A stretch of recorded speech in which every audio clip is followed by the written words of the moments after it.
All right, so not much pomp and circumstance in today's episode, but we've got and what is up, guys? Technical Stinkers here, checking in on our little 3D print operation for the day. If you're new to the channel, uninitiated, or unfamiliar, I do 3D printing here at home. Stuff to improve my life, fix stuff around the house, sell on the internet for money sometimes, or just generally show off and have a good time. If you're interested in any of those things, be sure to subscribe to the channel. How fast did I do that? Fast enough? Sort of a filler inner vlog today, kind of working on mainly the Arntorm Giga. I'm really trying to hustle to get this thing up and operating.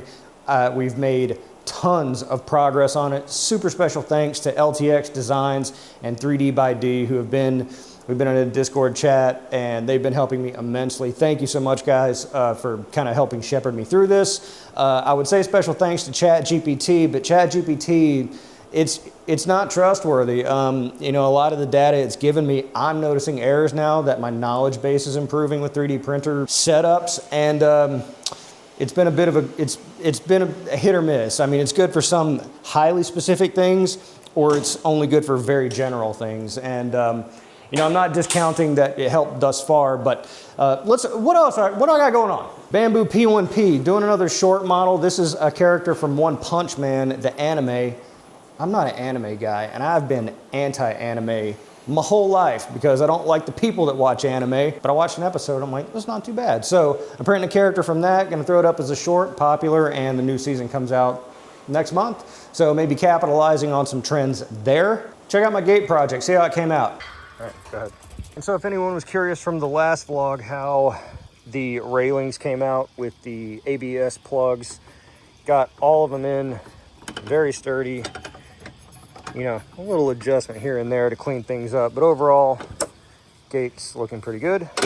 Drilling wasn't nearly as difficult as I thought it would be, and they're in there pretty good. I mean, they lock in, so, you know. All right, so now let's get back to the Arntorm Giga. What have I done thus far? I got some B-roll here, and I tell you, I was trying to be a bit artistic. I was gonna do it as if like I'm distraught and disheveled going through this process, which I have. So I 3D printed a fake cigarette to be like, oh my god, you know, so that was the idea anyway, but I just kind of completely blew the bit because I forgot to vlog earlier. We got the giant print bed on here. Sorry, my wife came in here and I thought she was down, but sadly not. Anyway, back to the Giga. So we got the motors all set up. We had to jump power from the main power terminals over to the motor power terminals.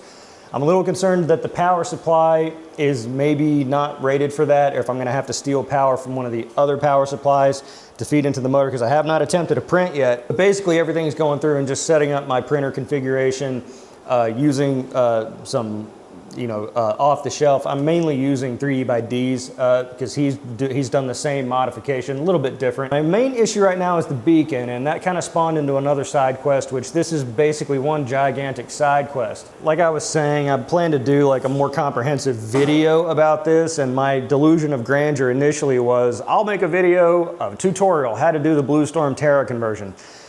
I realize now fully why people don't do videos like that is because it's not linear. I have to do all these things before I realize that they'll work. Because I started out originally, you know, going through just, you know, build the tool head and filming it and like, this is how you build the tool head. But then when I get into the other things, I do it wrong, or GPT tells me to do it wrong, or it just does not work and I have to do something else. And so it's like, I'm not, you know, I can't use that film. And so in my head, it's like, you should just go through and do this before you start filming anything, and then at that point you can't really do a tutorial like that. I'm not going to take this whole thing apart and do it all over again.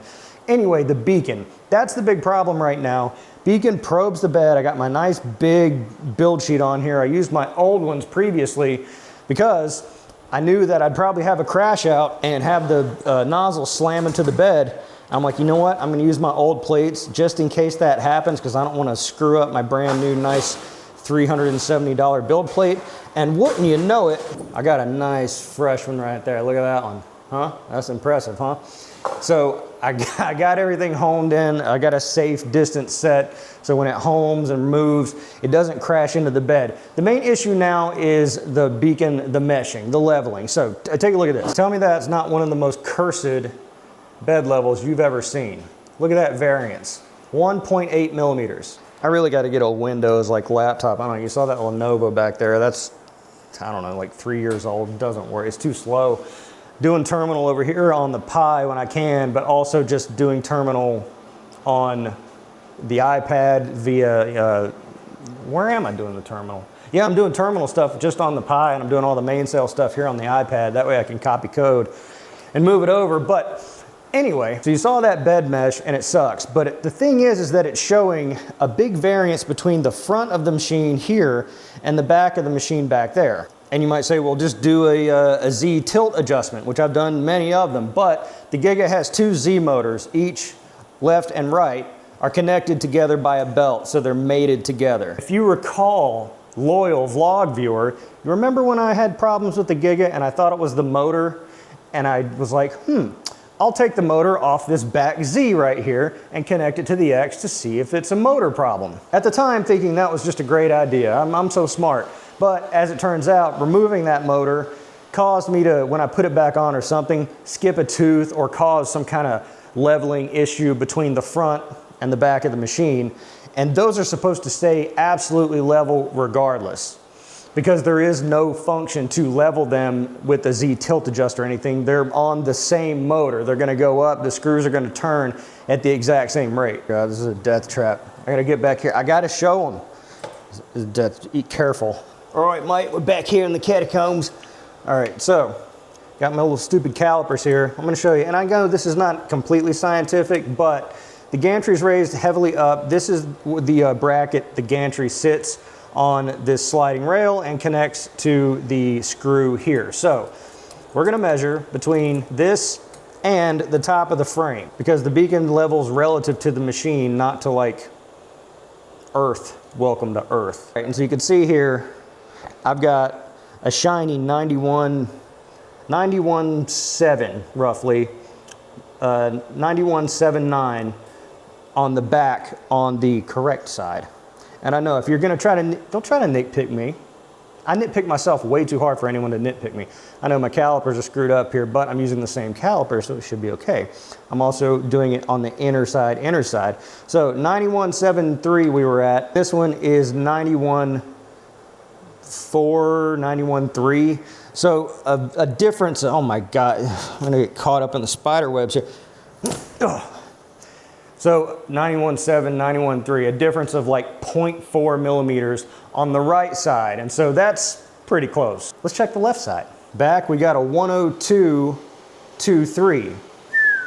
We got a 95, almost 7 millimeters of difference on that side. Now, the variance between the left and the right is fine. You run a Z tilt shift and the printer figures it out. It adjusts and automatically updates, but leveling from back to front, the only way I know how to do it is manually. So what I'm doing here is I'm removing the screws from this bushing that's got the threading. I'm not sure the proper industry term. Engineering people, what is this thing called? I'm taking the screws out, and then I'm going to manually crank that, I'm not gonna crank that. I'm just gonna turn this here guy and hold the gantry. Maybe I'll put like a clamp on here and then reattach the screws, as the goal being is to level both these sides. Once they're both level, run a Z tilt shift. This side gets level, and then I can dial it in. I really need to be at a 0.5 millimeter variance on the bed mesh, and that's before I can get into testing anything else. I did a PID on the extruder. I did an extruder test to make sure the motors spin the right way, but I haven't run it under load, and 3D by D was talking about how he runs the EBB 42. Is this boring enough for you yet, man? I can't imagine anyone's listening to me talk about this, but it's the only thing I got going on, and I gotta film content. Make up for it with your personality, Matt. So he ran the exact same setup, and his clipper stopped, and I think it was because it's pulling too much power. The tube on this thing, which is kind of a funny word, plus everything else, seems to be pulling a little too much power.